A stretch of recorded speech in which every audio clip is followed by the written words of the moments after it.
চাচা বাড়িঘর তো সাজানো কেন, হেনা কোথায়? একদিন সময় আসবে তোমার জীবনে, হয়তো তুমি এসে বলবা চাচা বাড়িঘর তো সাজানো কেন, হেনা কোথায়?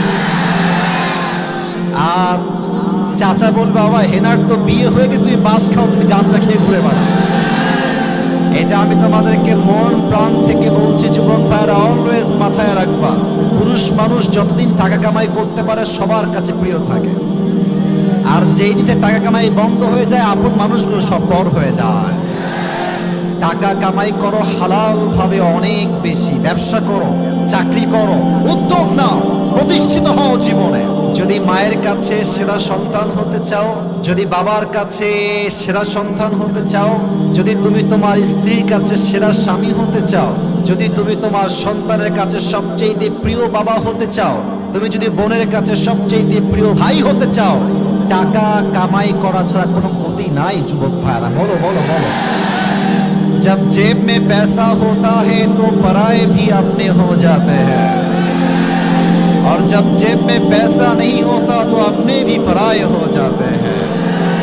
পকেট ভর্তি টাকা থাকলে ভালোবাসার মানুষের কোনো অভাব হয় না বাংলাদেশে, আর পকেট খালি হয়ে গেলে ঘরের আপন বউটাও পর হয়ে যায়। এজন্য আমি মাঝে মাঝে বলি, जब जेब में हो पैसे तो लोग पूछते हैं तुम हो कैसे, और जब तुम हो जाओगे कंगाल कोई पूछने नहीं आएगा तुम्हारा हाल। পকেট ভর্তি টাকা, বলবে হাউ আর ইউ, কেমন আছেন ভাইয়া আপনি, আর যখন পকেট খালি বলবে হু আর ইউ, তুমি কে, তোমাকে তো চিনতে পারছি না ভাই আমি। এই পুরো দেশটাই হচ্ছে টাকার খেলা।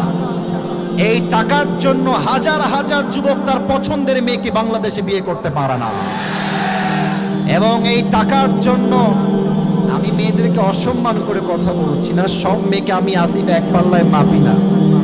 অনেক মেয়ে টাকা দেখলে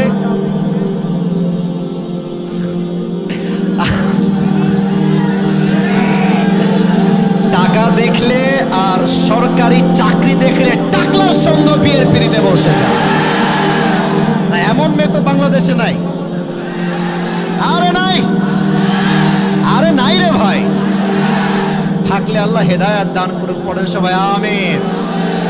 এজন্য আমি বলি, পকেট শূন্য থাকা অবস্থায় যে আমাকে হালাল ভাবে বিয়ে করতে চাইবে সেই তো আমার ভালোবাসা পাওয়ার যোগ্যতা রাখে, আর যে আমাকে প্রতিষ্ঠিত হওয়ার পরে চাইবে বুঝতে হবে সে আমাকে ভালোবাসে নাই, সে আমার অবস্থানকে ভালোবেসেছে।